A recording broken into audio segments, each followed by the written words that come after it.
This is the URT. You are the URT. Pick up the URT. Smash a like for the URT. How are we doing, URT? Champions League results so far. But we're here to ask the biggest question that nobody's asking. No other channel on YouTube is asking this question. So, has the Ineos project failed? Ineos have been in charge now for 2.5 years. And they've took us from 8 to 15 to now 11 games gone, and we're back to where we were. But that's what we're going to talk about tonight, people. And we're also going to say, are you happy about how are you feeling about the new contract to Ruben Amorim? We'll be getting stuck into that. But yeah, let me just give you quickly. Actually, let me hit the intro first. Let me hit you with the intro. Then we'll be back to discuss it all, people. Hopefully a couple of people might join us. If not, we'll just do it as...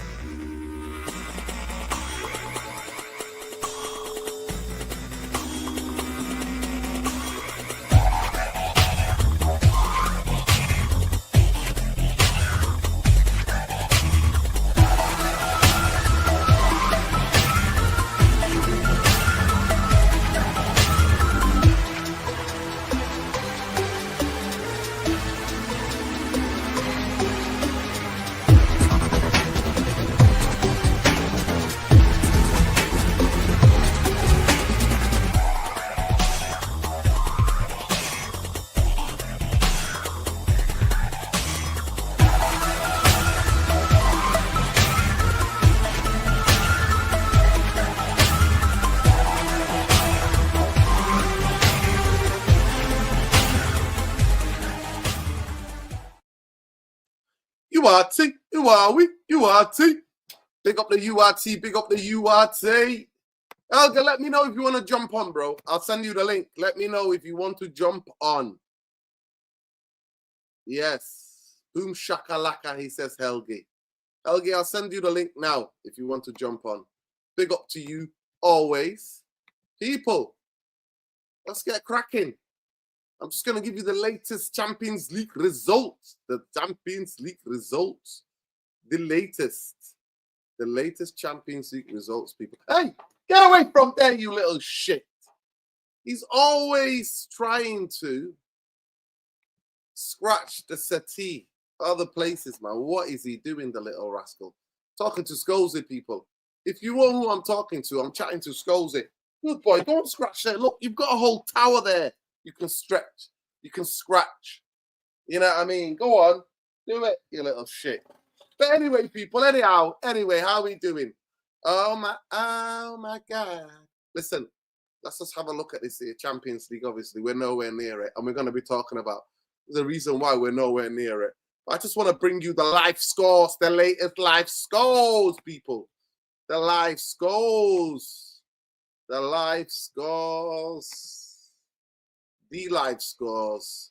Arsenal 3-1 by Munich. Injury time now 1-1. Atletico Madrid. Inter Milan.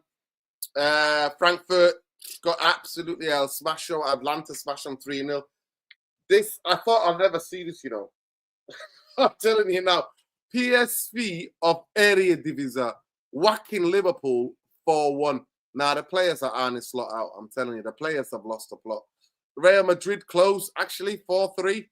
You know what I mean? And Spurs getting spanked in Paris. Sporting, bless them, spanked Club Brugge. Club Brugge were decent. Maybe was it last season? Were they decent? This season, they're getting spanked all over the place. And those of you who follow the championship, there's a championship scores. Blackburn getting beat by QPR. Millwall beating Sheffield Wednesday. Sheffield United smashing Bournemouth 3-0. Wrexham, 2. Bristol City 0. West Brom and Birmingham. That's a local derby. Big up my uncle's teams, man. Some of my uncles are die-hard Bromley fans. Big up Uncle Jamal, Uncle Yusuf. Big up to them. And yeah, 1-1 in there. 1-1. But yeah, the result, people, is this. Absolute no red card, nothing. Perisic pen, G-Till, I can't even say Derouge. Wow, he scored a hat trick. Man, Scott. I see. No, he scored twice. Sorry, yeah, he scored twice. I thought +1, I didn't see that. Boy, oh boy. Boy, oh boy, oh boy, oh boy. Oh boy, oh boy, oh boy. Liverpool players are in trouble.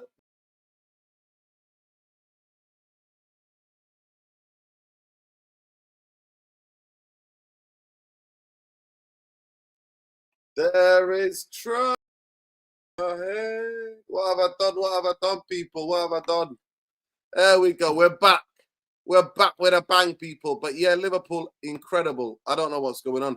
We should get January deals done, or at least the last details done with the window open. That's what a proper owner do. But we know we will be waiting till the hours before the window closes to get a loan. Yeah, people. Yeah, man. Honestly, it's one of those. Big up to King Sol. Big up King Sol. Big up everybody. Please smash the like on the video. Subscribe to the channel if you're not already subscribed. But yeah, let me just bring this back to live scores, man. We're discussing some of the Champions League scores on this channel, and then we go to United topics. But honestly, some of the 4-1, 4-1. But yeah, Arsenal. Let me just do this.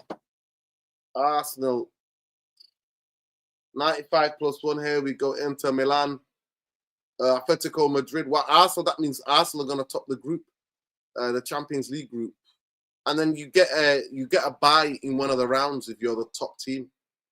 Boy, oh boy! But yeah, Spurs getting spanked. There we go. Live scores 2-1. Late winner. That looks like a late winner from Atletico Madrid. I watched the Arsenal game, Bayern. I thought Bayern were really good in the first half. Maybe you could say 50-50. Arsenal came out in the second half and absolutely smashed them. Smashed Bayern Munich. Smashed Bayern Munich in the second half. Second half, Arsenal absolutely tore them a new one. I'm not going to lie. This is the best Arsenal team I've seen in the Champions League. I'm not just saying that, people. I'm not just saying that. This is the best Arsenal team I've seen in the Champions League. Big up LG, hope you well. But yeah, it's crazy what's going on. The Spurs are the bank. Unfortunately, we're worse than them. Of course we are. Listen, we have got the banter crown. It's certified. We own it. We own it. It is We are knighted. We are knighted. We are Sir Banter. We are absolutely Sir Banter. Big up LG. How are you doing? You well? Yeah, I just want to take a moment of silence. Are you ready? Yes. No! Don't play it. There you go. Stop. There you go. Because, copyright reasons. Oh, yeah. But big up to you. But yeah, it's crazy, people. It's crazy. I love when they lose. Looked like he was about to cry. Oh, my God. Amorim, there you go. We're going to discuss it. But, Elga, how are you? How is it? How cold is it in Norway tonight? It's so cold, but weirdly enough, it's also raining now. So when the rain hits on the floor, it becomes ice.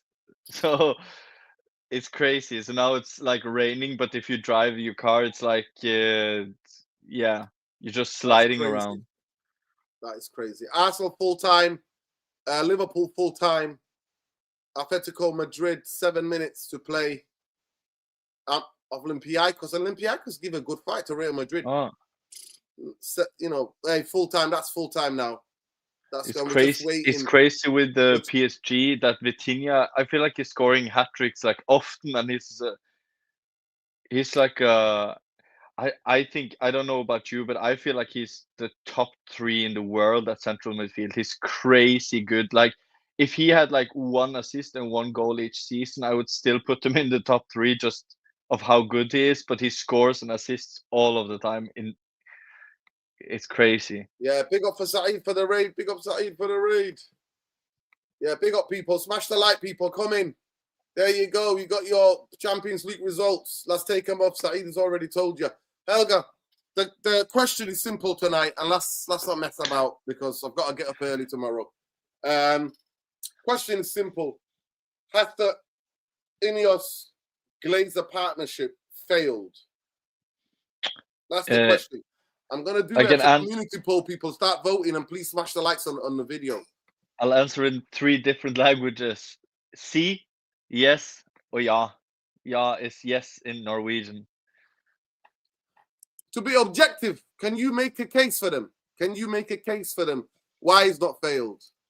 I feel like the only case you can make for them is the thing they have been selling us like we are stupid ostriches just putting our head in the sand.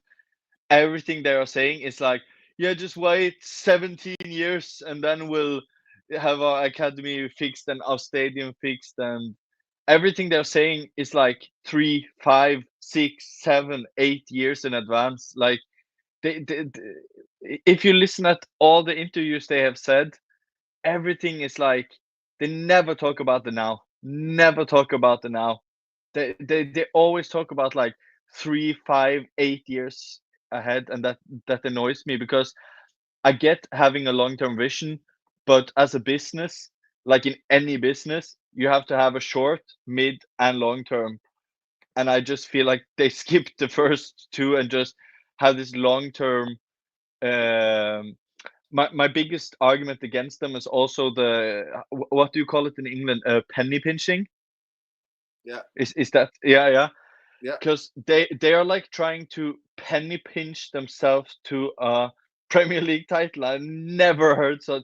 Like maybe if you're talking about like Portsmouth are in the Champions League now and they've been kind of on the they've digressed for a couple of years, so I can get why clubs like Portsmouth or Swindon or Bristol Rovers are penny pinching and thinking in 8 years they can maybe reach the Premier League, but we are kind of trying to think like a relegation team and thinking that will get us success, because there is no team in the world that can win anything without spending lots of money, sadly, but it is like that.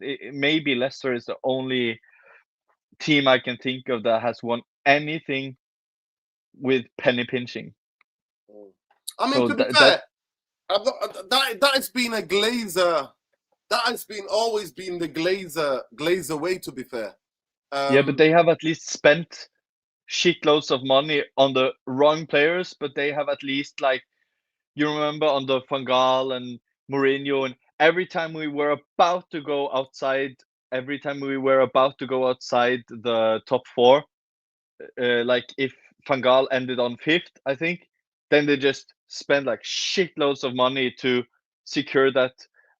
Obviously, that's why we are where we are today, because they have just spent it on shit. But I feel like the penny pinching thing is also a bit of Ineos, because if you were to grade Ineos and me and you were like, you know, when you do the exam and me and you are the ones who is grading Ineos, we would say like it has been 2 years, and you can say Amorim because we have to say Amorim, but they chose Amorim, so we can say since Ineos took over, we have a 40% win rate since Ineos took over. So because they chose the manager, so if you look at it that way, I think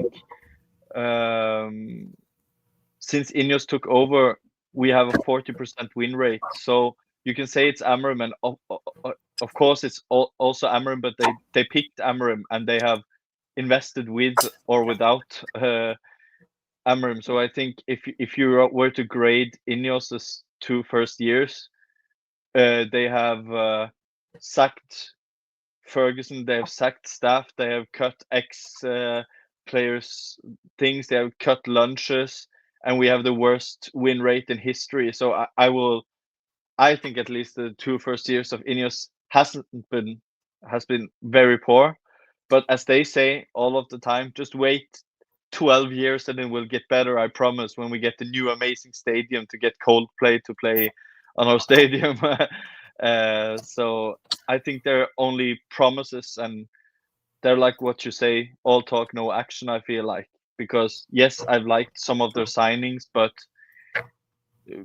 I think if Jarvis, for example, were on the board and they were discussing a new manager, and someone said, "Yeah, we want to hire the exact opposite of what our squad is, and that is Amorim." I know Travis would have said, "I don't know if maybe thinking about making Dalot a wing back and Amad a wing back and playing players out of position is the best way to go forward." I think someone with a football brain could have foreseen that without backing and with his hands tied behind his back, that it won't go that well. And yeah.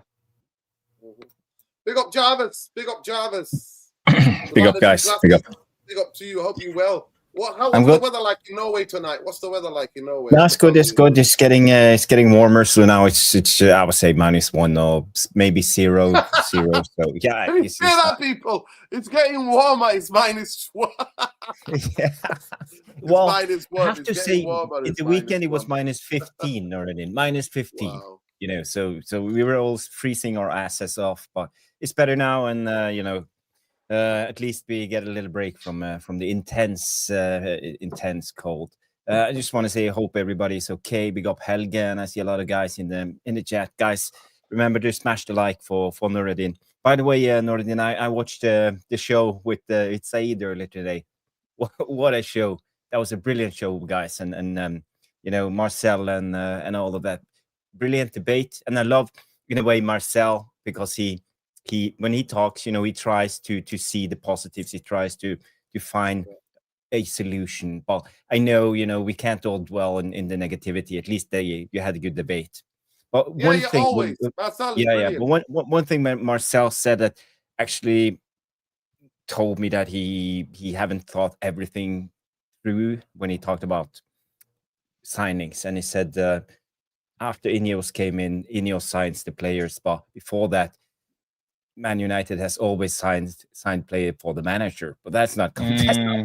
You know, if you know the economics, how we brought in players like Ronaldo for Oli, or Sancho, even under Louis van Gaal, it started on the Moyes. You know, or even in Alex Ferguson's last years. You know, he didn't get the players he wanted, like Mike Lowen and Valencia to replace Obertan, yeah. So the Glazenomic has ruined our club, and you know, I admire you, Noradin, when you talk in a panel like that, because you stay true to your principles. It's always about Ineos and the Glazers, always about them, because you see clearly. That's what I respect about you. So good debate today. Good debate. Yeah, I mean, it was a very interesting debate, but I just asked, for me, the question I'm asking Jarvis, and I'll bring it back to you. Can we have a look at it objectively, without me getting heated, without me, you know, saying the same old thing? Have the Ineos Glazer partnership failed Manchester United as a football club? If we look at it realistically, or do they need more time? That's the question we're going to ask tonight. But I'll take that back to you. I think it's a fair question to ask, because we are 1 year into the project, and you know, we can actually judge Amorim now because it's been 1 year in the job. We can look at the stats, we can look at his results, we can look at what he have achieved, how many, you know, we talked about win rate. The win rate under Ineos, since Ineos took over with Ten Hag and Amorim, is 40%, as Helge mentioned. That's not good enough. You know, we sacked better manager. We sacked well, Moyes is one thing, but we sacked Louis van Gaal with the FA Cup, and we sacked Mourinho with the Europa League and League Cup and Charity Shield. We sacked Ole coming in second, stabilizing the team, coming in as a regular for Champions League. We sacked Ten Hag after winning the League Cup and the FA Cup. And now we are suddenly satisfied because we have gone on an unbeaten run for 5 games, and suddenly Amorim is safe. You know, if you look at it from that perspective, it sounds to me outrageous. You know, but it is the reality. That's the reality. But it's not how Man United should act in a place like this. You know, we should put pressure on Amorim. We should put pressure on the players, and you know, we shouldn't accept mediocrity. You know.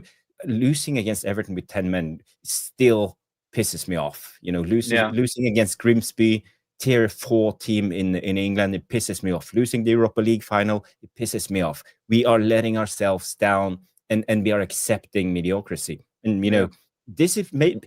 Why should it get better? We could always get worse, and you got to start waking up soon. Okay, we can go with its unbeaten 5 games, and Amorim can drag us down. We have stagnated at best. I think we have declined in 1 year, and where are we in another year? 12 months? Are we sitting 12th? Are we happy because we are only 10 points behind top 5? What's our goal? And the only one winning in this, we have, as you said, we have Ineos and we have the Glazers. Both of them have one goal in mind, and that's a new stadium. We are going to save money, bring in cheap youth, young players, maybe with the resale value, try to make money as best as we can, and build a new stadium. So are we going to accept now? This is the third season in a row. The last season of Ten Hag, we came in 8th, was 9th, or was it? We won the FA Cup. It papered over the cracks, but the league was terrible. We gave up on the league in January. And the year after Amorim comes in, we came in 15th or 14th or whatever, And this season, again, now is it 10th? So are we just giving up this season too? So that's 3 seasons in a row. I think the owners needs to start waking up, and the fans, at least, they need to start waking up. We can't accept this anymore. We need to be firm. We need to have goals. We need to say to ourselves, okay, top 5 bare minimum. That's bare minimum. We're not even Arsenal under Wenger. They were happy with top 4. I will never be happy with that. Remember how we bantered Arsenal for that year after year after year after year. 100%. I remember like every training session, like if me and some of the best players were on opposite team, and the best player on the opposite team was an Arsenal fan, and we won against them only in training, like Monday, Tuesday, Wednesday. If we just won against them in training, we would all say, that's the Arsenal mentality. That's why you lost. We would legit say that when we were 10 years old. We have become like twice as bad as what we used to laugh at. Coming in second place was failure under Fergie. Coming in second place, always failure. We were never happy coming in second. Or third, I remember being in the stadium. I remember I've always said this to when my boys back home here, when we talk, I would always like take them back to the same moment when we sat on his couch on a Sunday. We just lost the league on the last day. I think it was in 05 and 06 or something like that. And I always take them back to that moment because I looked at my best friend, his name is Frank, and I looked at him and I said, oh my God, Sir Alex is going to be so pissed. And we high-fived because we say, then we win the league next year. We were so sure that it was no chance that we would go second 2 years in a row. So we lost in the 38th or 37th. It was one of those. And we legit high-fived. Was it the West Ham 2-2 game? We couldn't beat West Ham away. I think it was something like that. Yeah, because they stayed up or something like that. Because I always take that moment back to my friends, because we speak about that moment all of the time, how insane it was that we had just lost the league 30 minutes ago or 15 minutes ago in one of the last rounds, and we high-fived because we said, this means we're 100% going to win the league next season, and we did. And that was all of the time at United. What team can, like, that's not normal, and that's what we all are used to. And what you said about the Grimsby game, the Europa League game, the Everton game, the thing that pisses me most off is if we were the clearly better team and everything went against us and a faulty penalty, we just lost on the day. It's okay losing football games. I don't mind. Yes.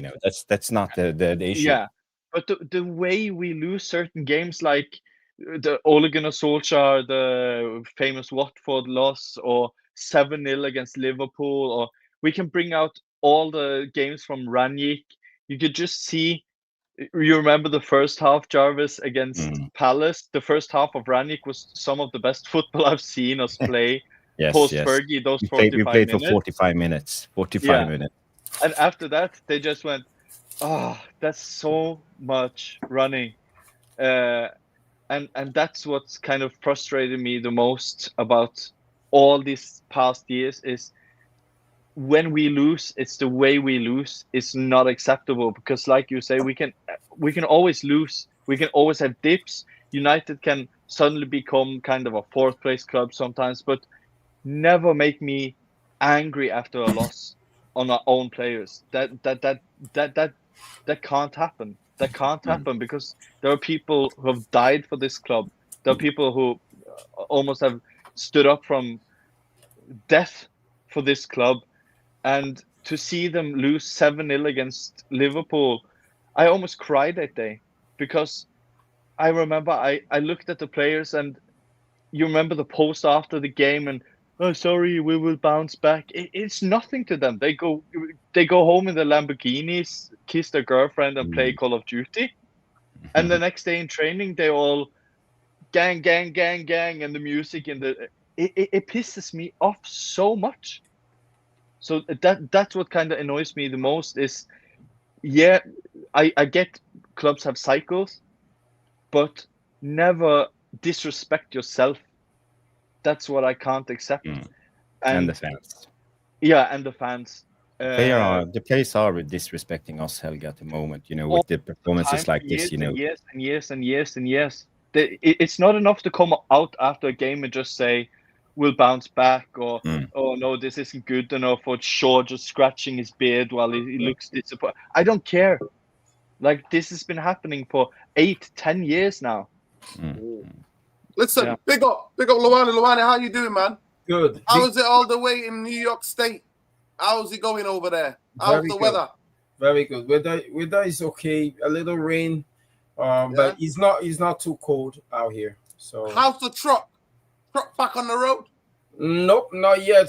Today I did a few oil. I did an oil change. Yeah, I did an oil change, and I'm waiting on Monday. I have to check the transmission, and hopefully, it's not much wrong with that. So I guess the missus, I guess your partner, she's getting sick of you being at home. She's like, "Get out, get back on the road." Well, I won't say she's getting sick. It depends. If I'm home and I don't help out, then now she's pissed. Well, you got to help out. If I help out with something, do the cooking. If I take her shopping, fix the cabinet, do some rake the leaves in the backyard, yeah, she's happy at that point. Luani, what type of truck do you drive? Is it like a big one, like a trailer, or no? It's semi? It's a 26-foot day cab, so it's like a half a 53-foot. Okay, but okay. How many tons? 33,000 pounds. So I don't know how much does it translate in tons, but it's quite not the biggest one, but it's quite big. Yes, that's what she said. Hey, yellow card for Helge, yellow card. No, we don't play those games. Pick up to the space continuing, says secure the front line. Step 2, secure the last line of defense. Go. Step 3, secure the Premier League proven midfielders. So step 4, acquire dominant wing backs. If you believe this is Ineos, time, space, and continuing, would you like to come on the show? Tag me in a tweet. I'll send you the link. Please come on here and defend the Ineos position. Luani, I'll go to you. The question is simple tonight. Have Ineos failed in their project with the Glazer ownership? Because we've picked up since Ineos have been at this football club. We have only won 40% of our games. Am I right, Jarvis? I think you're right, yeah. 40% of Manchester United games. I think it's just too early. It's no longer about Amorim, by the way. So we're going to come to Amorim's new contract soon, but it's no longer about Amorim. So just on this question. I think it's too early to declare that they fail. Are they stalling? Yes. The project is definitely stalled because we don't know what direction we're going into. We don't even know the plan that they tried to sell us at the beginning, Project 2028. We know that we definitely not moving in that direction. We're not certainly not moving in that direction with the young players they promised us. So the only issue I have, I think we are in a state of confusion, and it's compounded by the fact that they tell us different things and they give us different signal, but they do different things. They tell us that they are behind the coach, they are behind the project, but then they didn't back Amorim in the last transfer window. Regardless of how much we want to hype up the transfer that we just did, we have to recognize that we did not buy a midfielder, which is the most important piece that we need. So we cannot say the back Amorim 100%. So, and at the same time, what is more damning for people like me is it's okay to make mistakes when you're in a position of leadership. It's okay to make decisions that are unpopular, but you have to, when you realize that you made mistake, you have to come up and own that mistake. And I haven't seen them done that. And the issue with this is that in order to run a club like Manchester United, a club this size, and a club with this much play, you have to have a certain level. You have to have some ball.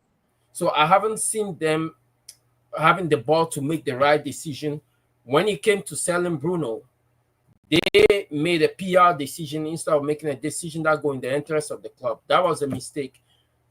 I want to say that I would not say that the appointment of Amorim was a bad decision. I would say it was a gamble. Gambles pay off, and sometimes they don't pay off. That's fine. It's not the right time to gamble. Not the right time. Yeah, but correct. None of us here predicted when Amorim was appointed what was going to happen. So yes, right now it looked like we did. We had the show. You were on the show, Luani. Yeah, we did. We talked about it. We said he was going to struggle, right? We said he was going to struggle, but we didn't foresee this kind of struggle. We didn't foresee 15-play struggle and how bad the performance have been.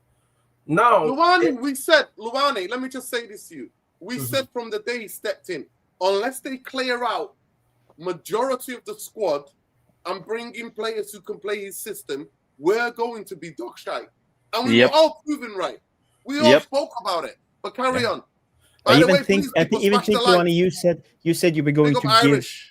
You and Lesso said you're only going to give him 6 to 8 weeks. We talked about giving him the season. You and Lesso, you were strong. You said I'm giving 8 weeks. 100%. I remember that conversation. Yeah. I was taking notes. I probably have the notes somewhere.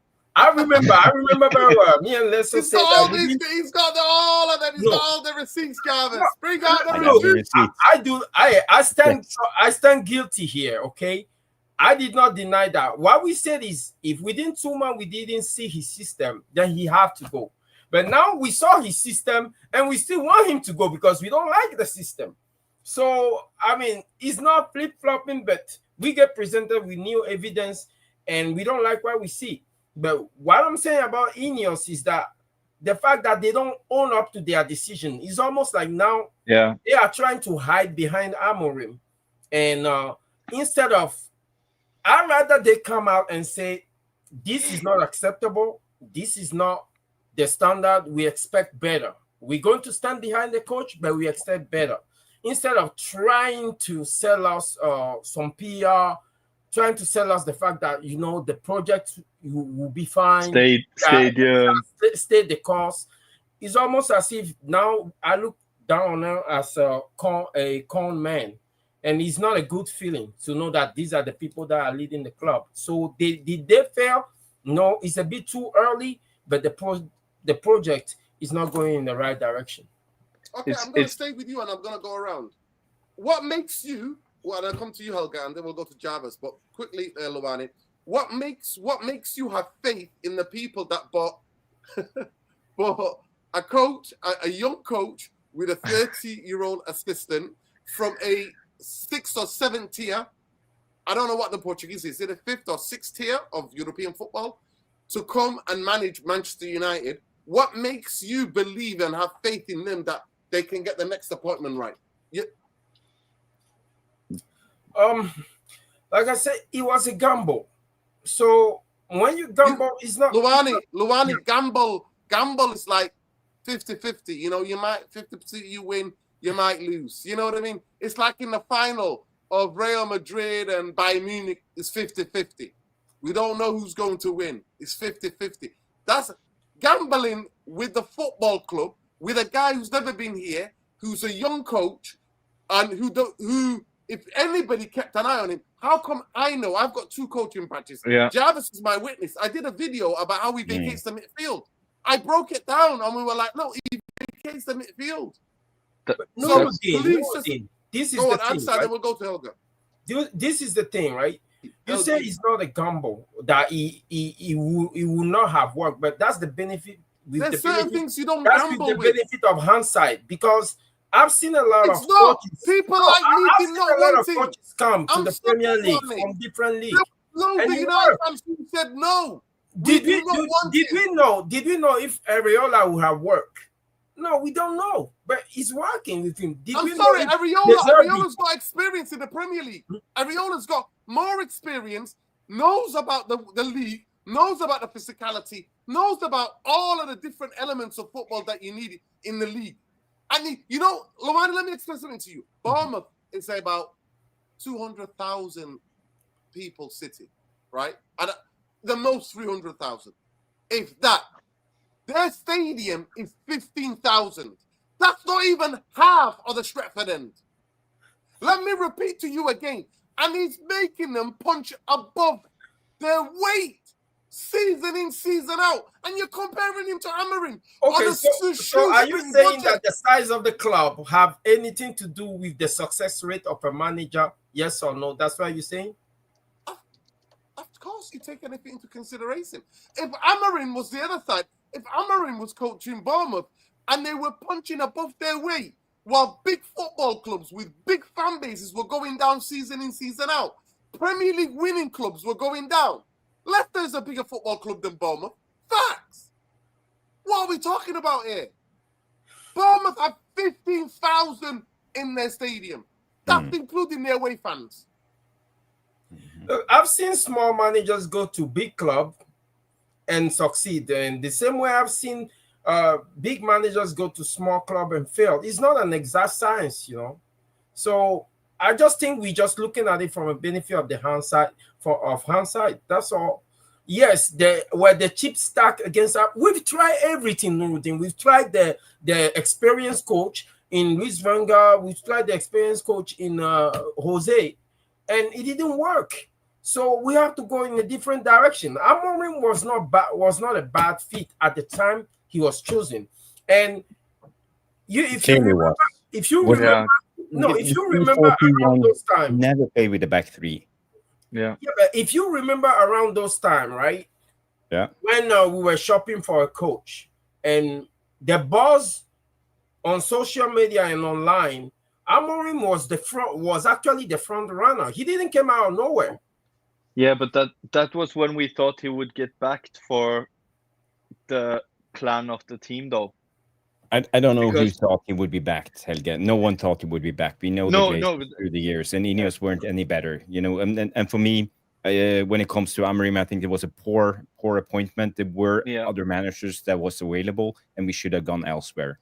Playing a 3-4-2-1 formation, something Man United have never done. We didn't have the players available. It was needed at least 10 new players signed. Yep. We got to get rid of all our wingers because they don't fit into the system. Yep. All our fullbacks, they don't fit into the system. So, we started something we can't finish. And that's, in my mind, if it was my business, if I was running my business that way, I would be bankrupt right away. This is not how you run a business. If the Glazers talk about Man United being a business because it's their piggy bank, we know that. So, if they have done it properly, they wouldn't have signed Amorim. That was a stupid decision. And also, again, Amorim fell into the same trap as managers before him, Oli and Ten Hag. He trusted Bruno Fernandes to be the player Yeah. he needed to build the team around. And Amorim, he went into the same trap. Didn't learn anything. You haven't seen any Premier League games. He came from Portugal, came in very naive, thinking this was going to be just fine. I trust the Glazers, I trust Ineos because they told me that it's going to be a good project. And we have great players like Bruno Fernandes. Look at his stats, stat padding all the time. And now we have Bruno in the midfield. The team is built around him. He has a defensive awareness in Norway, I would say, like a soaked tea bag. I don't know if you understand, but he's probably one of the worst midfielders. And you could see it. His legs are gone. He's overplayed. He's played every minute now in 5 years. We see the Nemanja Matic burnout. Same with Bruno now. He didn't have legs to carry him in the. What are the Fustios doing there? What are the Fustios doing there? Think about the circumstances surrounding the appointment of Amorim, right? It didn't happen in a vacuum. They were in a panic mode. Are we trying to blame Ineos as an organization? Yes. Or there are certain people that are in the midst of that organization that we can pinpoint. Omar Barada. Because if you look at the circumstances surrounding the appointment of Amorim, they choose to go with Ten Hag, which now we look at it as a mistake. And then when Ten Hag unraveled, they panic. And Omar Barada took it upon himself to try to correct the issue, therefore creating another issue by bringing in Amorim.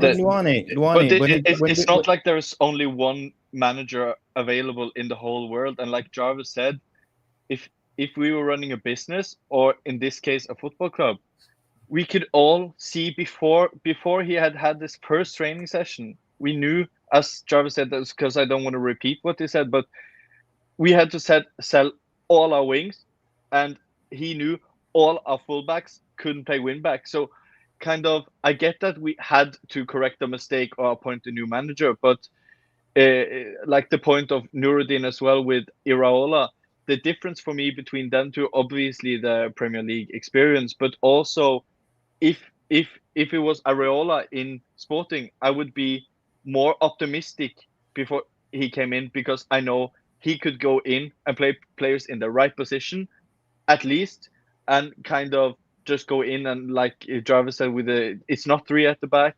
So I think like Jarvis said, it's failing before we even start. So and there is. It's and the scary thing that I always come back to is actually picturing that room when they make those decisions, that it's not one mad person, it's multiple people, and no one is saying what Jarvis and I or but the thing is, Helge, we people come in and say they trust Ineos, but they're not aware of what's going on. They sacked Ten Hag. Okay, that was fair. He had his chance, but they hired Amorim, and who do we trust? We trust the guy who's Berada. He comes from Manchester City, but his job was mainly economics. He sit in the room and talk with Bergistan and Pep and all the big guys. But he's just a listener. He doesn't budge in. He doesn't have what it takes. And another thing, when it comes to Berada, he's used to the budget of Manchester City. They can easily change everything because they have the financial power to do so. They can correct their mistakes like this. Just brush it under the carpet. No one will know that they signed Bravo. No one will know that they signed 10 million fullbacks in the first couple of seasons because that's Manchester City. And we trust a guy called Jason Wilcox. He was a coach in the Manchester City Youth Academy for a couple of years. Successfully, yes, but everybody in Manchester City are successfully because of their financial position.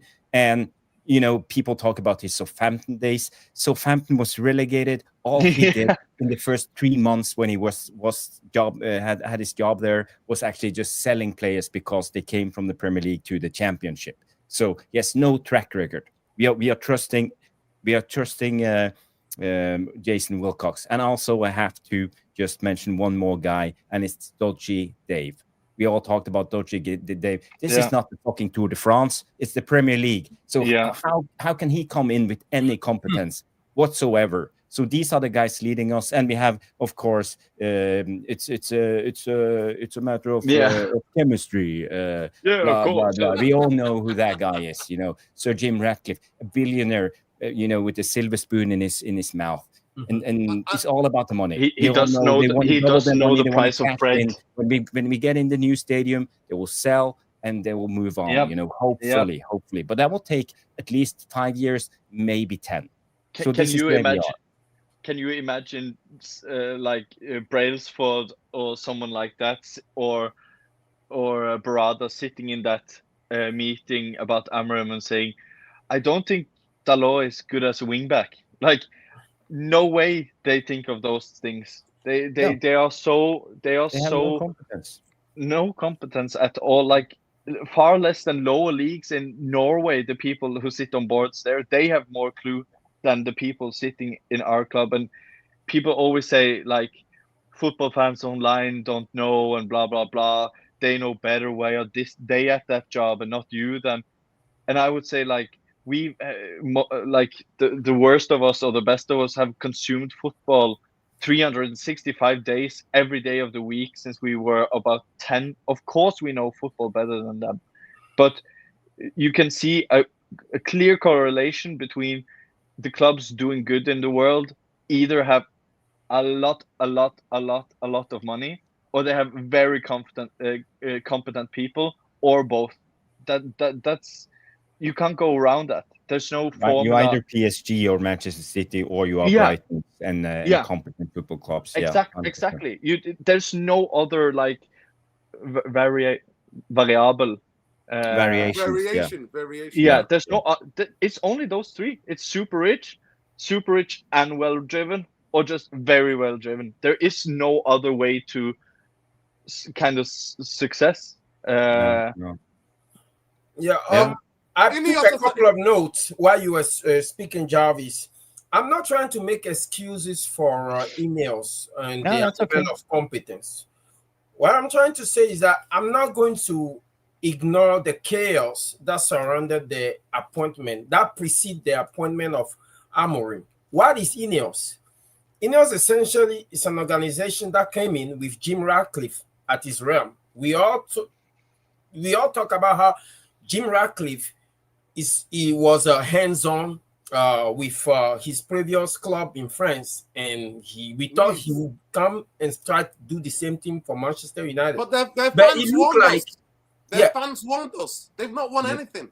Yeah, but it looked like he changed approach when he purchased Manchester United. He said he was going to bring football people, and amid that declaration, there was a lot of chaos. And he brings cycling people.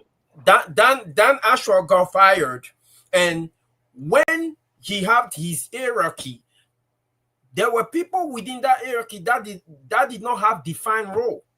Dodgy Dave, and then he brought in Wilcox and Viver. They did not have defined role when Amorim was appointed. That's why I'm saying I'm going to give them a pass for this. Yeah, but that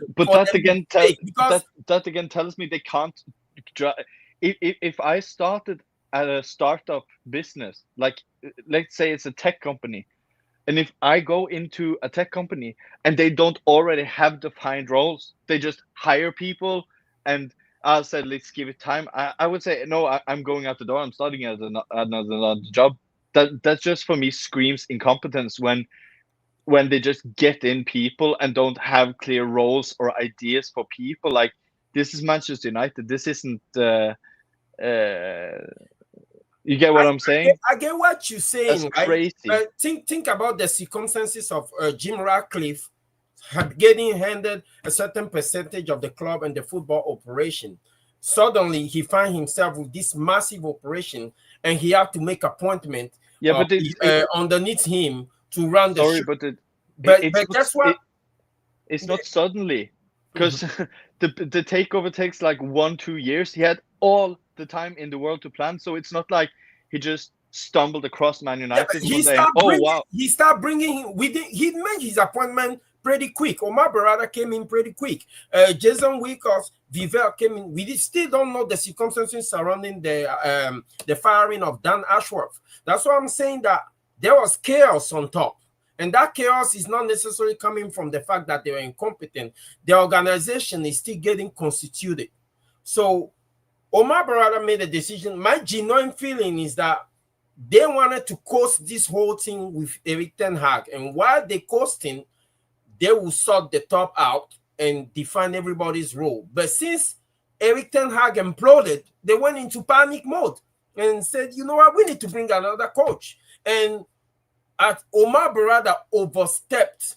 He overstepped his responsibility because clearly he's not qualified to pick a coach, to pick a system. That should have been the job of Wilcox or Vivell. But guess what? He did that, and now we are paying for this situation. Now, hopefully, the next appointment or the next decision when it comes to appointing the coach, the system, the approach to game will be left to football people, which we agree that Vivell and Wilcox are. That's why I'm just giving them, a little pass, just a little, not a lot, just a little. I'm still looking at the money that they're not spending. I'm still looking at the PR that they're putting out there, saying they're supporting Amorim, but they're not, they're riding between the line. I'm still looking at all of that. Okay, quickly. Eventually, Luani, they will get exposed if they are the people they are. Luani, I'll go to you quickly. Does Amorim deserve the 2-year contract extension that's rumored to be given him? Big up Saeed, by the way. Big up. Hell no. Hell no.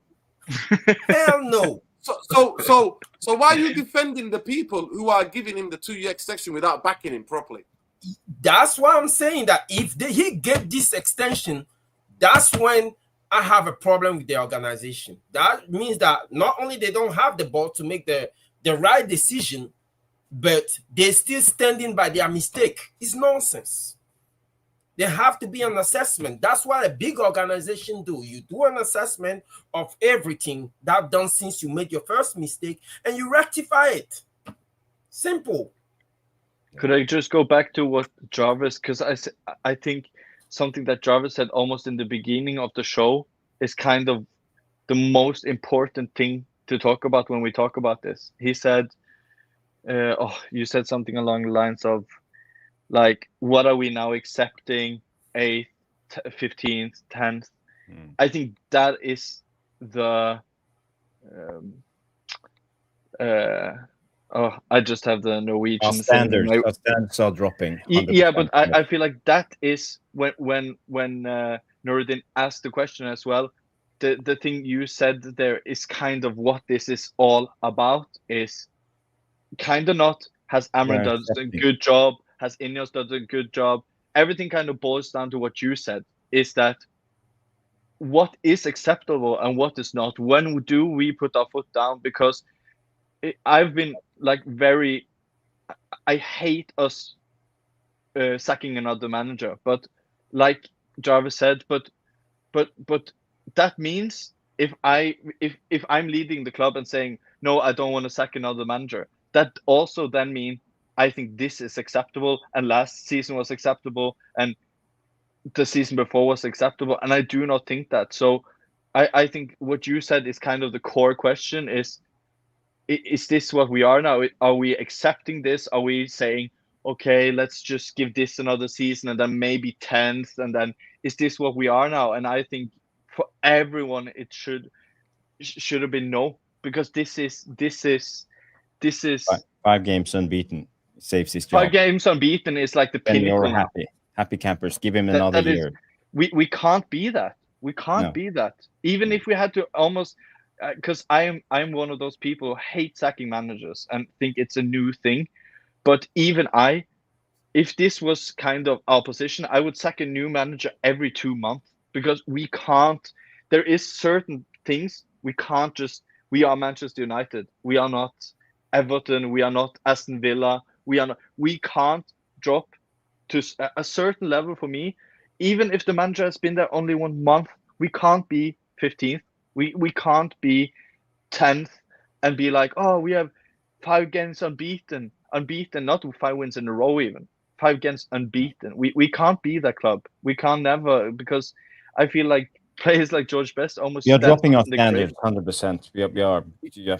Oh, the standards have way been gone. The standards have been lowered so and much, we have to get them back, kind of, because I always think it's kind of mental, the thought of hypothetically then sacking manager every 2 months. But if that's what we have to do to just boom, boom, boom, boom, to just get us up to a respectable level, and then we can start giving time and project, but we have to get out of this slump somehow, some way. I don't care about Elliot Anderson. I don't care about spending. I don't care about Amorim. I don't care about Ineos. I don't care about progress. I want us to. I don't want to turn on another United game and just look at it and be like, I don't recognize this kit. I don't like that feeling. We've been getting so used to that. So I think that Jarvis hit the nail on the head with, we have to all. Everyone who disagrees with Amorim, with Ineos or whatever, we all have to go and agree on one thing, and that is just we can't go this low. We can't. Unfortunately, we are, and I would like to apologize on behalf and including myself. We're too cowardly to do anything about it. The fact that xenophobia is one of the biggest reasons why, because he's originally from Manchester and he's a sir. And he's a billionaire. And here, there's a billionaire worship in this country. The same people run this country that have run it for the past 600 years, right? I think in Scandinavia, you have more equality. Class is a massive thing in the UK. We are a monarchy in Norway too, so we know about this, Yes. And this is what this is Jarvis and Elgi and the United trucker Luwani. The big thing is that we failed. This guy, all he talks about, the last statement from Jim, the Rat Glazer, he said, we're going to make Manchester United profitable again. Every statement, his last 3 statements, it's been about, we're going to make Manchester United profitable, Manchester United profitable, Manchester United profitable. Profitable for who? And have you ever heard profitable football clubs that wins trophies? Have you ever heard someone winning the league and say, we won the league because we were profitable? Have you ever heard that in my life? Yeah, but Nuruddin, if he's saying he want to make Manchester United profitable, can we really knock him for having a business and trying to make money off the business? No. We might not, because football is a losing. That's the end game for him as a businessman. You're supposed to lose as an investor. You are supposed to lose on football. Like every millionaire in the world says that when you invest in football, don't expect to get anything back. Football is a spending, pump cash, pump cash, pump cash. It's not about profitable and evening balance sheets and spreadsheets. And football is not that nowadays. If you want to win the Champions League and Premier League, no one is winning that by kicking lunch ladies and firing Sir Alex Ferguson and trying to save on wages and don't give food to staff. No one wins on that. That is like, it's either bring the money or go home. I understand what you're saying from that perspective, but a club the size of Manchester United doesn't not necessarily have to win anything before making money, and that's what makes it an attractive proposition for any prospective business owner. It's sad to say, but until the fan decide they're not going to the stadium, but because it's not just enough to just take the green and gold scarf and still pay for your ticket and go screaming over there, a Glazer out. They already cashed their money. So at the end of the day, look, where the situation is right now is, I'm not saying we better pray that it work with Ineos, but these guys are in business. They don't care about anything else. Of course, they care about their money, but we just have to coast until and wish success on Amorim. If not, he has to go. He has to go. Yeah, but guys, look at this. Worth 5 billion. Man United are now the second most valuable football club in the world, according to Forbes. So we're talking about renewing Casemiro for lower wages. Like it's we want to save 2.1 million pounds a week next year. That's the aim. That's the target. It came out today. We want to save money. That's approximately 100 million during a year. So winning titles gives us one player. Winning titles by saving money. That's look, we're a big club. We worth 5 billion, but we're in debt. We don't have any money in the accounts. No, but that's why they shouldn't get involved, because like Nuruddin says, it's all about xenophobia. Because if we put on different scenarios, like in the would you like to be a millionaire, and it comes A, B, C, D, and we put in A, Glazers stay and don't get anyone in. No, they can't, because they don't have money for everything that gets. So that's why they had to either sell or get investors. So A is out of the question. Okay, B, they get another investor that isn't from England and isn't named Sir Jim. We get something from Sweden or from Saudi or from the States, and they come in. And UK people and Neville and get those people, they don't know who that is. Okay? Imagine they come in and buy 30%, and they sack Ferguson, and they sack the lunch ladies and cafeterias, and take. It would be riots outside the stadium. It would be riots. But Facts.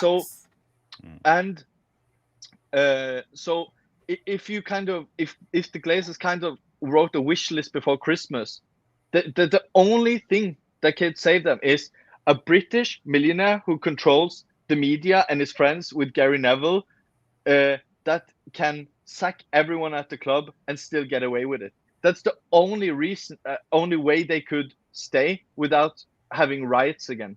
100%.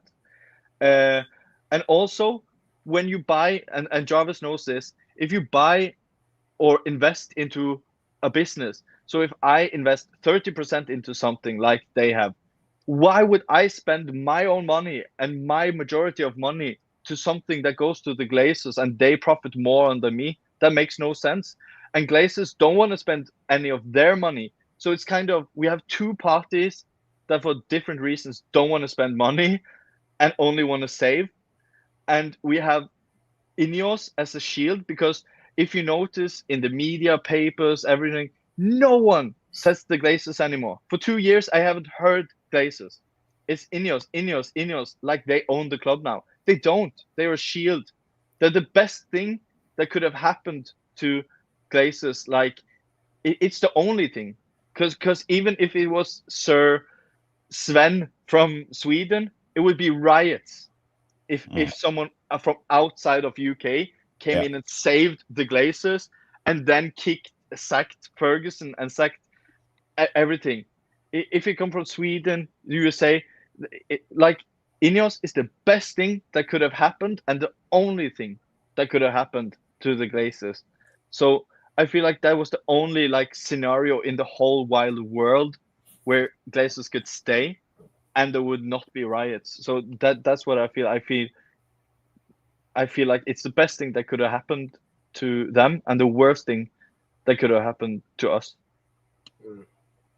You know. Yeah. Go ahead, Jarvis. Yeah. I just want to add to this. Yeah. Please go on. The only thing that I wanted to say, Helga, absolutely, and I just want to add the only point to add is that 2018, a Manchester City Council, Glazers applied to try to make the new stadium and everything around Manchester United. Nobody was listening to them because they knew that the United fans hate the Glazers. Hate them, and nobody did. Jim comes in, all of a sudden, regeneration. And the government. Gary Neville's on board because he wants some apartments, new media city. You know that they moved, parts of the BBC to Manchester. It used to be all in London. Remember the BBC? This is the BBC biggest national television news, and half of it is gone to near Salford, just on the Salford at the edge of where United are, where the United Stadium is. All of that. So all of it is part of that. Because you remember in 2017, 1 year before that, have you seen the documents that they have been declined as well? Yeah. They have tried to apply to the government about the redevelopment, and they have said no to the Glazers because they're from outside. And so Sir Jim coming in and then knowing everyone in the government, and suddenly all the politicians on the brown envelope. Yeah, brown envelope. And suddenly the same exact plan is now approved, but yet Java's gone. Yeah, I don't know, Nordin. I was planning to show the tweet I shared on YouTube tonight. That's one topic. So you know, this came out today from Rob Dawson, and I think it's crucial for how we perceived in the window. You know, Manchester United are approaching the January window with caution and would prefer to do the bulk of the transfer business next summer. So we heard this before on the Glazers. Always, there's no value in the market. Ferguson started saying it as defending the Glazers, and now it just goes on. And we are sitting 10th, and they're not. They're going to approach a January window with caution. It tells me that they don't care about results. They have already forfeited the season. They have given up the season because, you know, if you're lucky, we come in Europa League, Conference League, and we get some extra games, some extra income. From a sporting level, you know, we don't care. They don't care. And if they really were serious, because, you know, the rope is hanging around Amorim's neck right now, you know. And United, a couple more games, he's gone. He's gone. You know, the fan base will tear down Old Trafford because of this. Because if it's one thing that the fans cares about now, it's the result. We're not accepting getting pissed on, you know, by Everton's and Grimsby's. So I think they will feel the heat in the Ineos and Glazers board. But you know, why are they not backing Amorim? If he's their guy, you know, they should do whatever it takes, especially now in January. We have cut down the wage bill. You know, if you look at the wage bills, compare us to Manchester City, Arsenal, Liverpool, you know, they have 400 million, 500 millions, maybe more in their budget. We have 200, 230, 250 maybe at best. And they're going to cut even more, another 100 million off the budget next season, because this also came out. Man United are aiming to cut their wage bill significantly, hopefully saving 2.1 billion per week. That's 100 and something million a year. So we are actually going even more down. And you know, we're getting rid of the high earners. That's okay, but we're not replacing them with high earners. Starts to need to wake up, because this is where the problem lies. Because if you're not replacing quality with quality, okay, what's going to happen? We're going to end 10th, 12th, 15th, maybe relegation.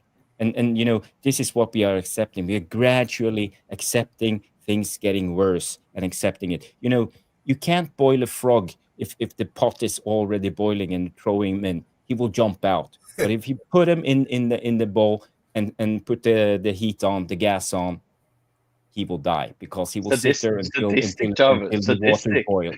And this is us at the moment. We're not feeling the change. It's heating up, and we're gradually getting boiled alive.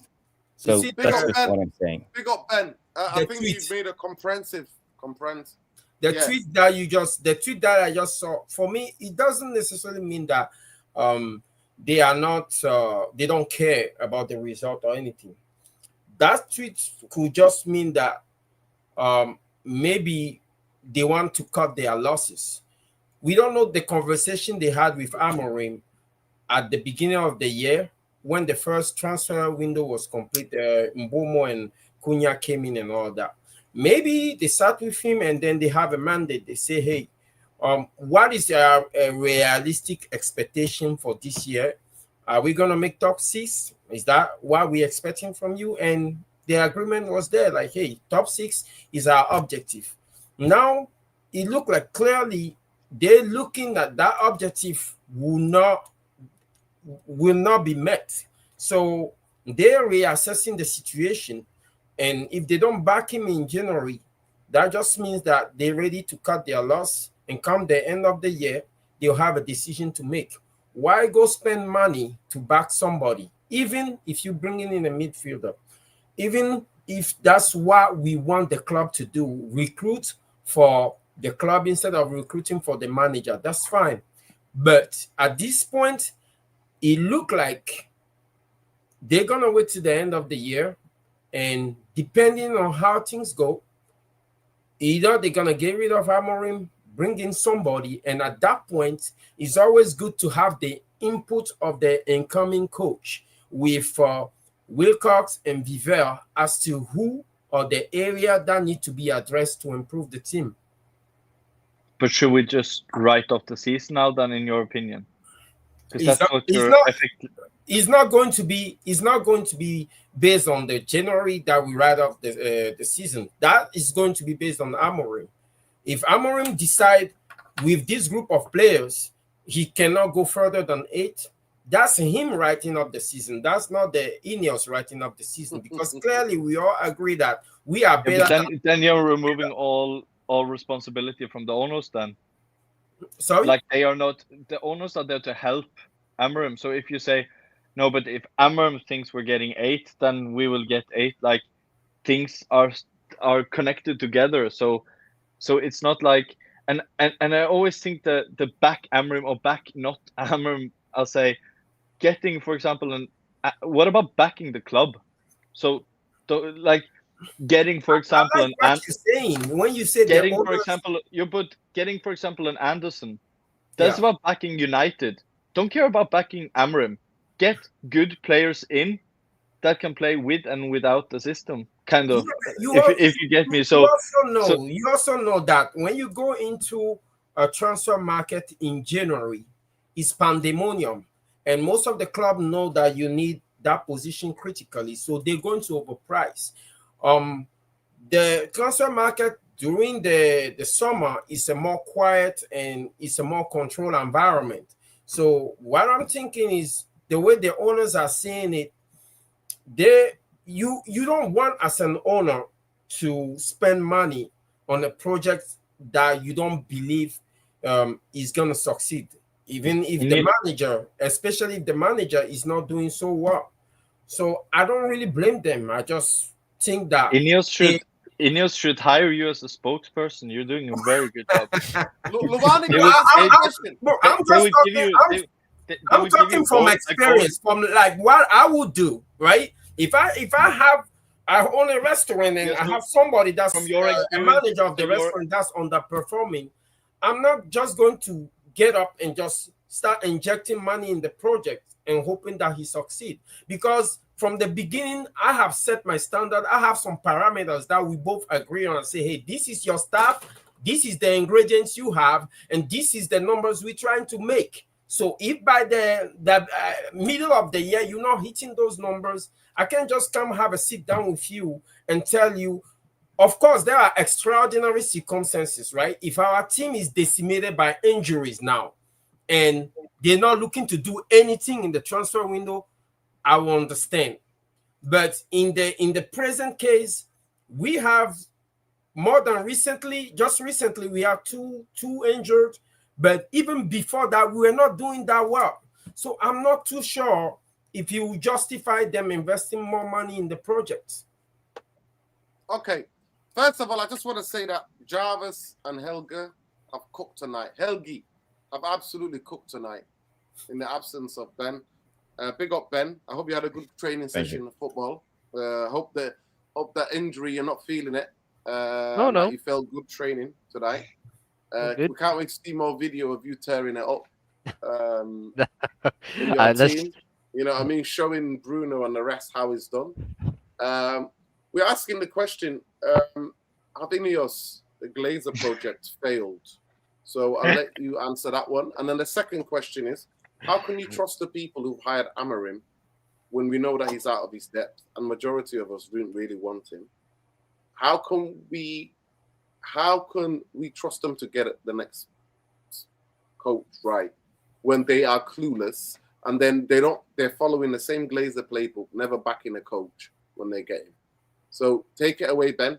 On your last bit of show, there were a couple of haters for you in the comments, coming for you after the video. saying Ben this, Ben that. You had a yellow card. That yellow card is now being rescinded.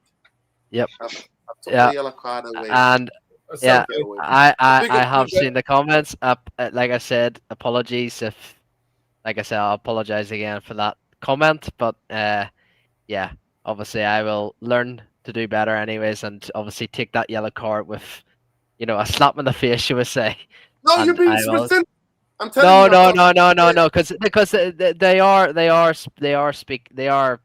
right in a way. Like, it's not really a nice word, really. But you know what it is. But you triggered some of them because of because of Bruno as well. Oh, I seen that. But the Bruno and Ineos man thing, like, there was a comment saying, Ben annoys me, man, that why he puts so much hate into the players and like not on the manager. And I'm like, bro, I'm out, but he's just not my concern right now because I know where my football club is. But anyways, good evening, everyone. Anyways, big up the panel, big up Jarvis, big up Helgi, big up Luani, Mr. Trucker, and big up to yourself, Nerd, and big up the chat. Yeah, man, today was let's just say it was a tough day of training, man. It was my first day back. Obviously, I don't know where any of you see in the United training ground. Like when someone comes back from injury, they all give you a slap in the back and they all go through the tunnel. They all did that to me, so I might have got a wee bit of an injury from the back now because the amount of slaps I got from the back. But yeah, man, look, it was very rusty today. I will say that when you're out for that long, for 6 months, it's hard to get back into the groove, man. But I'm just happy to get back. And I said to the coach, I said, look here, I don't want to be rushed back to the actual starting 11. I want to keep working on myself. Like I said, we do like gym sessions Mondays, Wednesdays, and Fridays. So like I said, just builds time to like build up muscle and build up growth and like build up like our health and fitness, obviously.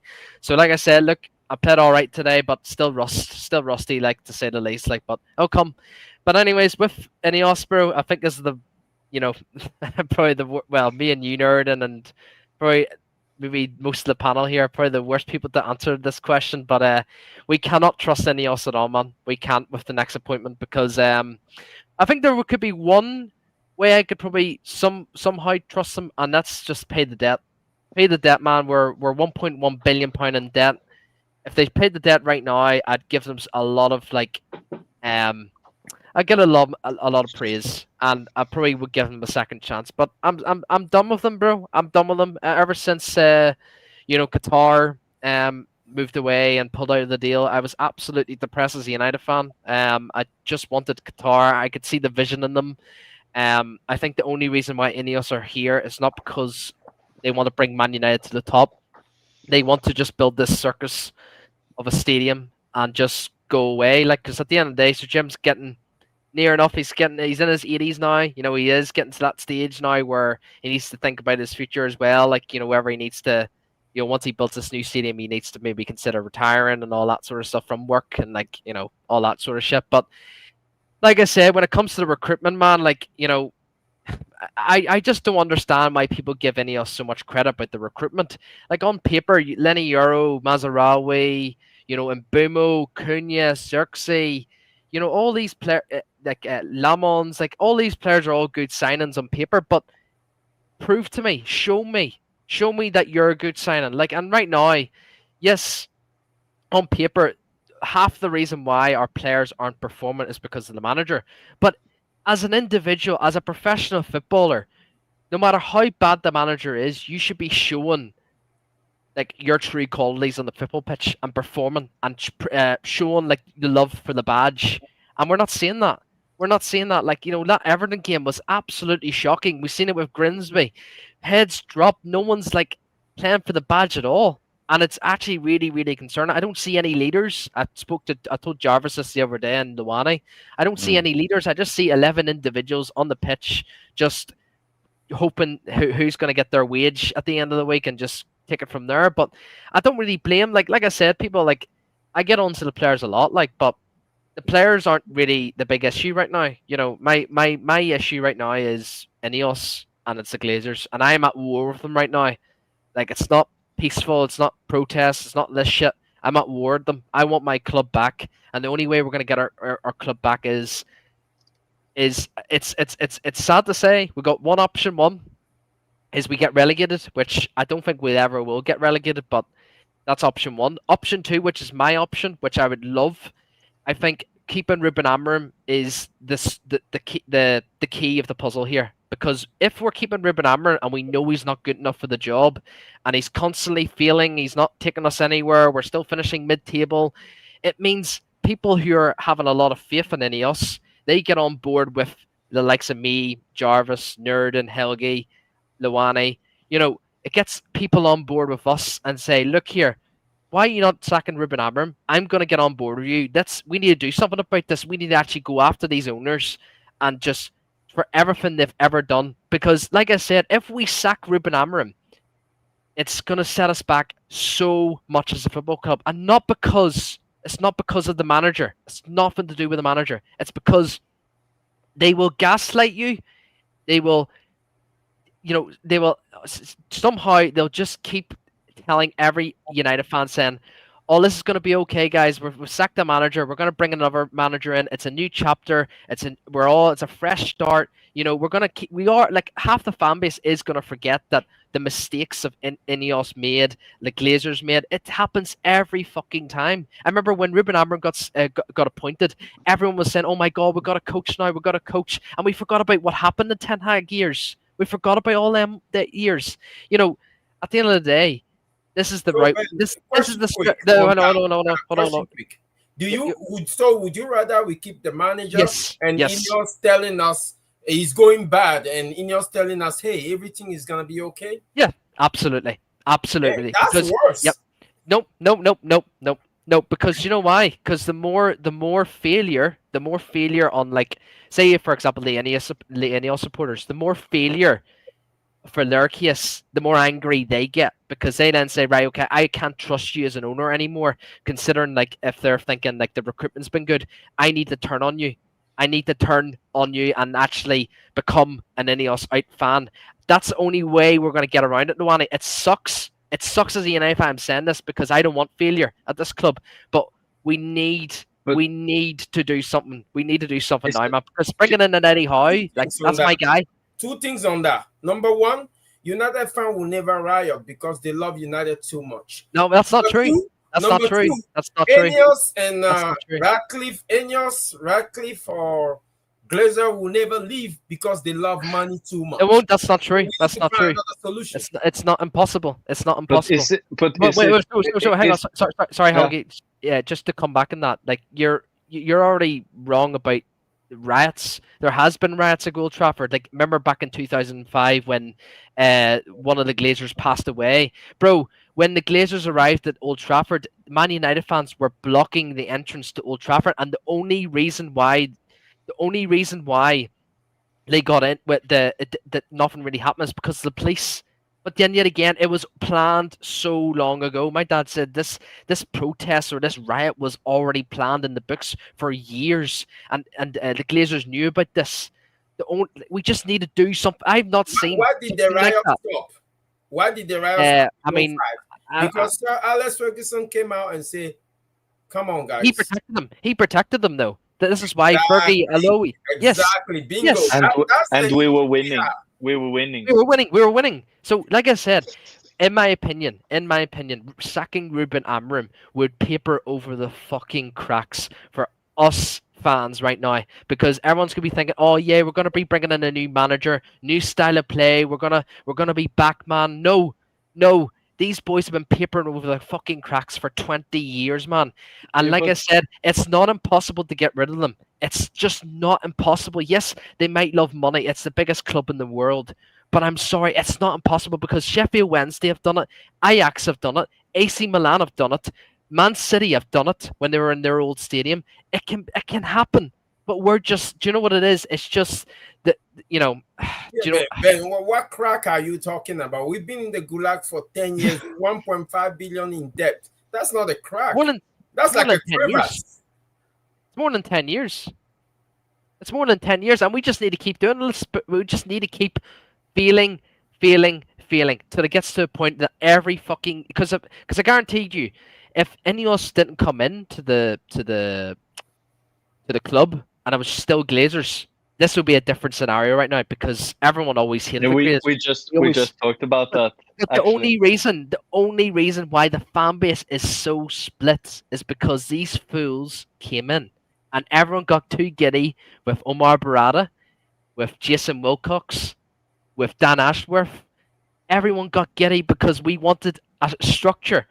We got the structure. The structure's now failing. They're sacking fucking staff.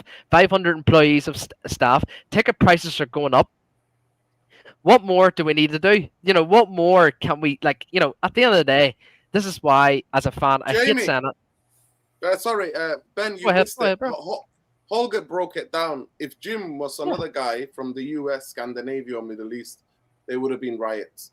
But because 100%, he is a knight of the realm and all of this bullshit, sir, billionaire, you know, petrodollar, UK based, Manchester BS.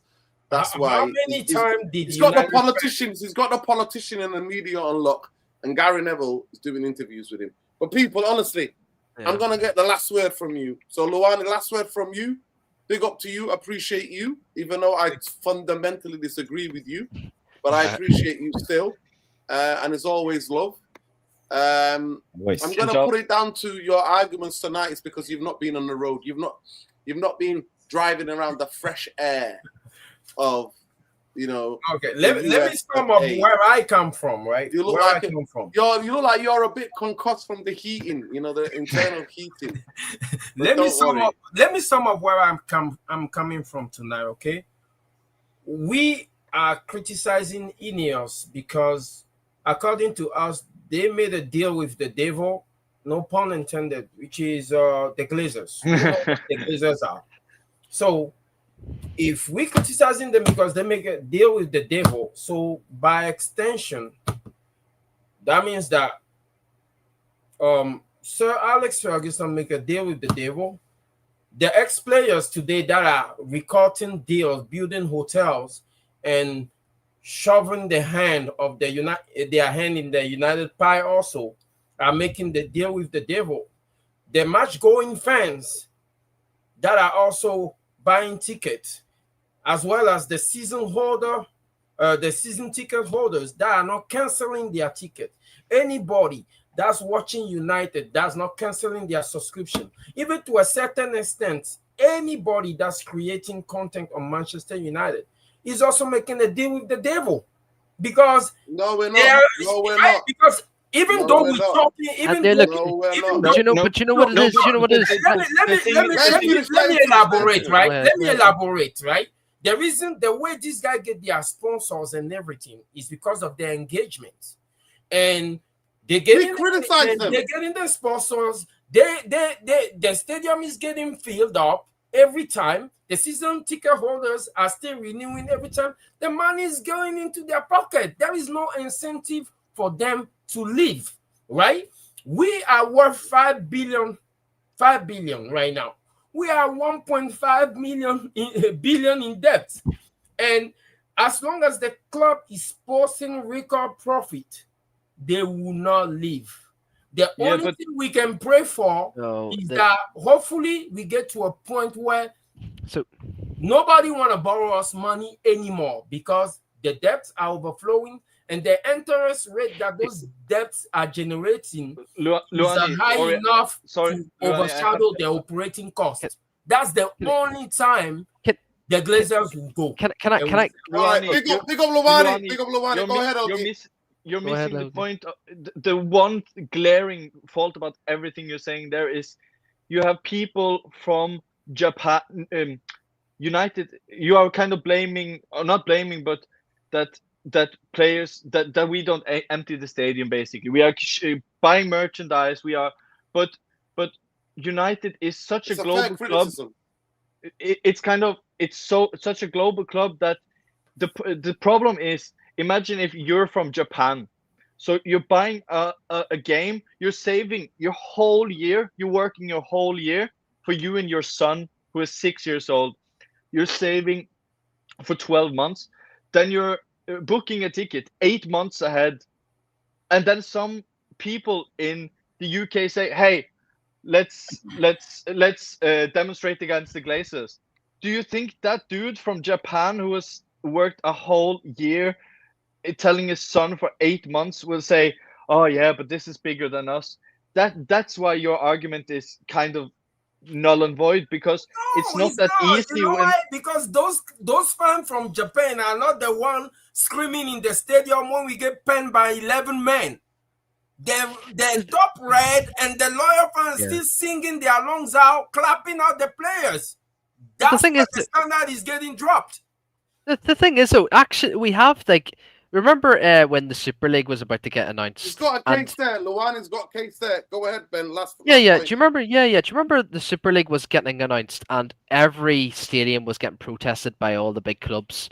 I seen the scenes at Old Trafford, and Gary Neville was there, Jimmy Carragher was there. Every single Man United fan broke into the stadium. They were on the fucking pitch, and everyone's like, "We do not want a Super League. You're destroying this club as it is. We do not want them." Everyone was thinking they're never going to listen to the fans. They're never going to do this. They're never going to do that. They never speak to the fans or communicate. What happened? They post a statement and say this: "We hear you, fans. We are gonna, pull out of the Super League just for you." But no, they didn't do it for us. They did it because the fans were literally terrorizing Old Trafford apart. Bro, the scenes in Old Trafford was mental. Like, there was fucking red smoke. There was fucking... It was all over. Nerd can tell you. The only he was game there. in the history, Liverpool, Manchester United, the only time in our history that game at Old Trafford was stopped. It got called off. Was called off, yeah. This is it. What do you think the Glazers do when they go to potential sponsor and potential bankers to borrow money? They say, look at the metrics, look at the data. We are I agree. Have the most fan base, we have the most engagement in the world. We bring in the most revenue. We are the most talk about. Luani, I agree with you on that point. But people, Jarvis, last word. You got the last word of the show since you cooked tonight. You cooked. You and Helgi cooked. Yeah. What about me? I got you got concussed tonight, Luani, but you made some very good points. Very good points. Well, yeah, I respect Luani, and I know where you're getting at. It's about trying to have a reasonable approach, but I think we are beyond that limit now. We can't have a reasonable approach when it comes to Ineos, and especially when it comes to the Glazers. I want to take a little dig at Ben. Sorry, Ben. It's just about your opinion. But when it comes to the thing, you want to keep Ruben Amorim just to expose the ownership, Ineos and Glazers. I don't think it's going to work because it won't work because they don't care. That's the main thing. They don't care about the results, and I think Man United being number 2 on the Forbes list of the most valuable clubs in the world tells you why they don't care. We have had 2 seasons now, coming in 8th and coming in 15th, and we are about to give up another season, 3rd in a row. It's a strike, it's a hat trick, and they don't care. We still make a shitload of money. That's where we are coming from. And this is what the owners sit there and look at. They look at the numbers. They look at the New York Stock Exchange. They look at the valuation, how much they can borrow on their shares. Because this is what billionaires do. They don't sell their shares; it's assets, and they borrow on their assets, and they pay interest on the assets. So this is how they make money. And they don't even have income. They just borrow money and spend it on bullshit. Living the jet set life. 100%, Jarvis. Oh, sorry, go on. Yeah, and results doesn't matter for Ineos and the Glazers. According to Forbes, Real Madrid is the most valuable club, and the most successful club last year was PSG, winning the Champions League. They are not in top 5. 4.6 billion. We are worth 6.6 billion. We have clubs like Chelsea who won the World Cup. They are 10th in the list, 3.25. So results doesn't matter. Treble winning Manchester City. They are top 5, but I say top 5 because they are 5th. And Man United, we are most. So results doesn't matter for the Glazers. And whatever happened to whatever happened to the Emirates, the buyout, they were going to come in potential new buyers. It faded away because they're not selling. They want that stadium before they sell. And yeah, you're right with that. You all know when it comes to Ineos, and especially the Glazers, now he's saving up money. Ineos, they own about 27.7% of Man United. And historically the Glazers have regularly always attracted dividends from Man United. And there are some sources saying, this is not public, but a lot of credible sources report this, that there are a clause, a legal binding clause between the Ineos and the Glazers that they will take no dividend for the first 3 years. Guess what's going to happen in 2027? I tell you, there will be dividends. So they will take out a lot of this money. Yes. So again, you can't trust them, and they don't care. It's all about the money. That's and my like I final said, statement. like I said as well, Jarvis, if you disagree, with that, then I'll be honest with you, if they do go to sack Ruben Amorim, then honestly, we're never going to see this club come back. We're never. And I hate to say that to people, but people are just think, at the end of the day, I see people in the comments saying, Ben, is it possible to play the devil's advocate for a second? Because I get your point about the kind of forcing the last ones to open the eyes who can't open the eyes, to kind of force them to open the eyes. So I get kind of your vision about it, but my point is, I think you think too well of people's IQ. Do you get what I'm saying there? Repeat that. Sorry, you cut out there. I think you think too highly of the average IQ of a United fan. If you think if we keep Amorim, that their eyes will, Lord of the Rings, that they will wake up. I don't think they will wake up. Yeah. Yeah.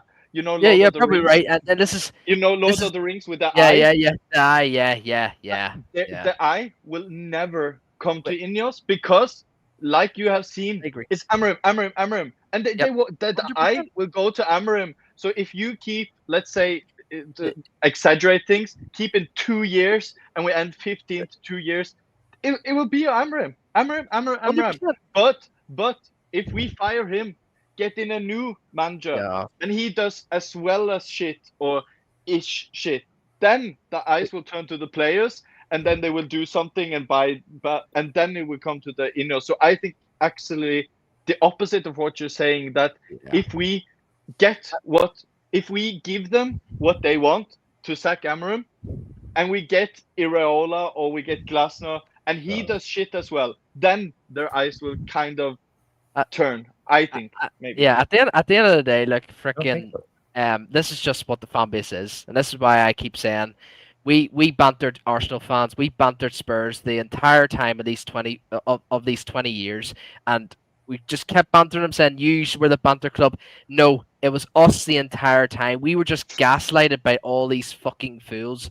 This is why we have probably one of the most delusional fan base in the world. And yeah, like you said, I don't know who it was. I don't know who it was. I think it was you, Luani. Luani, obviously, you made a really good point. Like, everyone's just going to keep going to Old Trafford, keeps renewing their season ticket holder and stuff. At the end of the day, look, I know where I am at. I want them to stay because I just want rid of these fools. I want us to fail, and that's it, man. And that's the only way we're going to get it.